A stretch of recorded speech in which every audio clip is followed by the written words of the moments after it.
नमस्कार। City post के इस खास पेशकश में आपका स्वागत है। मेरे साथ हैं कांग्रेस पार्टी के प्रदेश अध्यक्ष डॉक्टर अखिलेश प्रसाद सिंह जी। अखिलेश प्रसाद जी के हौसले बुलंद नजर आ रहे हैं क्योंकि पार्टी बहुत एक्शन में है बिहार में। अध्यक्ष जी, पहली बार पार्टी बहुत एक्शन में है। आप भी आत्मविश्वास से लबरेज दिखाई दे रहे हैं। आपने दावा किया है कि इस बार राहुल गांधी ज़्यादा बिहार आएंगे और ज़्यादा सीटें जीतकर उनको देंगे आप। देखिए, राहुल जी हम लोगों के सर्वमान्य नेता है। और जहाँ तक कांग्रेस पार्टी का सवाल है, कांग्रेस कोई नई पार्टी थोड़ा ही है। कांग्रेस देश के स्वाधीनता संग्राम की पार्टी रही है। कांग्रेस देश के नवनिर्माण की पार्टी रही है और चुनाव के लिए हमेशा हम लोग तैयार रहते हैं। तो विलेज लेवल वर्कर से लेके आज राज्य के जो बड़े लीडर हैं, चाहे यूथ कांग्रेस में काम करने वाला लड़का हो, एनएसयूआई में काम करने वाला लड़का हो, महिला कांग्रेस में काम करने वाला लड़का हो, या डिफरेंट सेल्स में काम करने वाले लोग हैं, सभी लोग एक्टिव हैं। चुनाव का साल है और इसमें हम लोग को अच्छा प्रदर्शन करके दिखाना है। लोकसभा के चुनाव में 10.5 लाख वोट ज़्यादा आया, 2% से ज़्यादा वोट की बढ़ोतरी हुई। हम लोगों का टारगेट है कि कम से कम जो सीटें थीं 2020 में, उसको डबल से ज़्यादा पहुंचाना है। आपने राहुल जी से ये मांग की है कि आप दक्षिण भारत को जितना समय देते हैं उतना ही समय बिहार को दीजिए तो आपको रिजल्ट दूंगा अनुकूल। ये तो खुद सबको लगता होगा, आपको भी लगना चाहिए। जैसे पिछली बार उन्होंने उत्तर प्रदेश में कैंपेन में ज़्यादा समय लगाया, तो उत्तर प्रदेश का परिणाम देख लीजिए। जो महागठबंधन है 50% से ज़्यादा सीटें जीत गई और भारतीय जनता पार्टी बुरी तरह हार गई वहाँ। तो बिहार में उनके चाहने वाले लोग बहुत हैं, हर वर्ग में हैं, गरीब हो, अमीर हो, छात्र हो, नौजवान हो, मजदूर हो, किसान हो, सब में उनकी लोकप्रियता है। तो जितना ज़्यादा आएंगे हम लोगों को ताकत मिलेगी। तो आप पार्टी को लगातार मजबूत करने में जुटे हुए हैं, लेकिन एक सवाल उठ रहा है अखिलेश जी कि 8 साल से पार्टी की कमेटी का गठन नहीं हुआ। बिना कमेटी के कैसे पार्टी चल रही है? नहीं, अब वो एक पक्ष जो आप उठा रहे हैं, ऐसा नहीं है कि बाकी नहीं हुआ है। प्रखंड बना है, जिला कांग्रेस कमेटी बनी है, और ये भी हमको लगता है जल्दी कोई न कोई फैसला लोग करेंगे। अब मतलब इससे मुश्किल आती होगी ना, कमेटी के गठन नहीं हुआ है तो। नहीं तो स्वाभाविक है ना, तो अकेले तो सब काम आदमी नहीं कर सकता है। तो जितना जल्दी हो जाए उतना हम लोगों के लिए बेहतर है। तो आपको इस बार चुनाव में जितनी सीटें मिली थी पिछली बार इतनी उतनी मिलेंगी, क्योंकि मुकेश सहनी 60 सीट मांग रहे हैं। वाम दलों की सीट बढ़ाने का संकेत मिल रहा है। फिर कांग्रेस पार्टी कितनी सीटों पर लड़ेगी? बाकी लोग जितना सीट मांग रहा है उसके पर तो मुझे कोई टिक्का टिप्पणी नहीं करना है। मुझे लगता है कि विनेबिलिटी फैक्टर होना चाहिए सीटों के निर्धारण में, और जहां कांग्रेस पार्टी जीतने की स्थिति में है उन सीटों पर हम लोग चर्चा करेंगे। और मुझे इसमें कोई समस्या लगती नहीं है।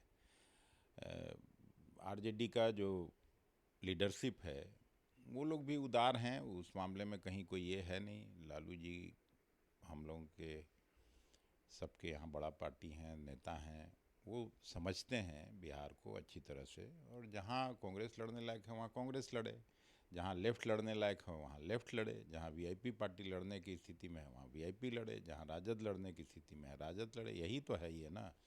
मुख्य लड़ाई किससे है? मुख्य लड़ाई भारतीय जनता पार्टी, आरएसएस और उनके गठबंधन से है।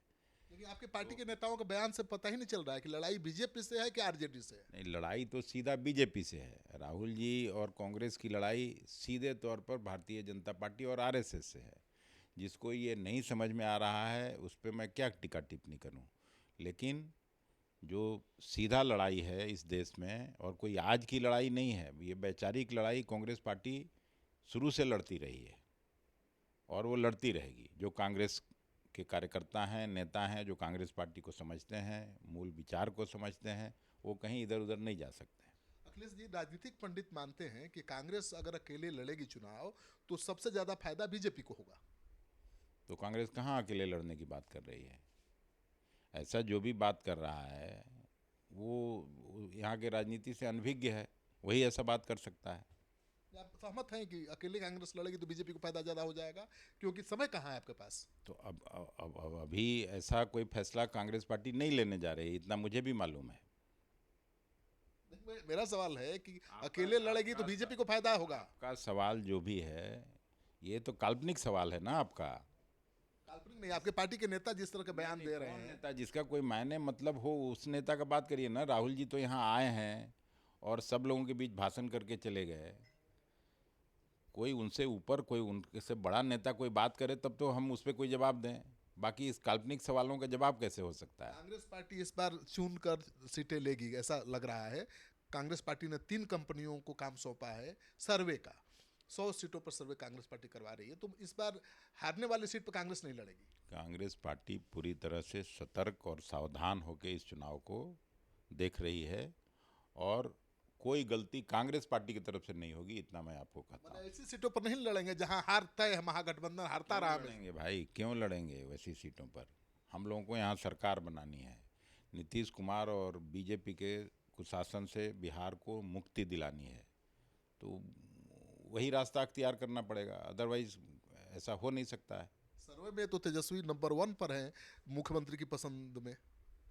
तो नीतीश जी की जो स्थिति है आज, हालांकि हम होली की शुभकामना देते हैं, उनके उत्तम स्वास्थ्य की कामना करते हैं, लेकिन न आपसे छिपा है न बिहार के लोगों से छिपा है।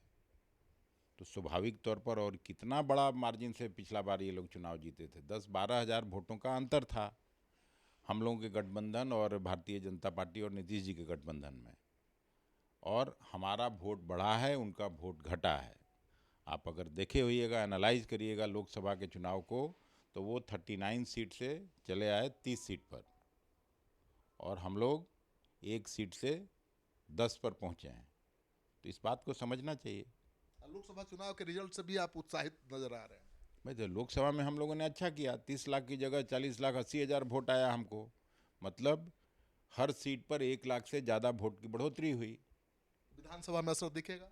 नहीं, विधानसभा में निश्चित रूप से हम लोगों की सरकार बनने जा रही है, कोई कुछ कर ले, कितना भी कोई कसरत कर ले। तो लोकसभा चुनाव में जो स्ट्राइक रेट कांग्रेस का रहा है और वोटों में जिस तरह से बढ़ोतरी हुई है, प्रदेश अध्यक्ष पूरी तरह से आश्वस्त है कि बिहार में इस बार महागठबंधन की सरकार बनने जा रही है।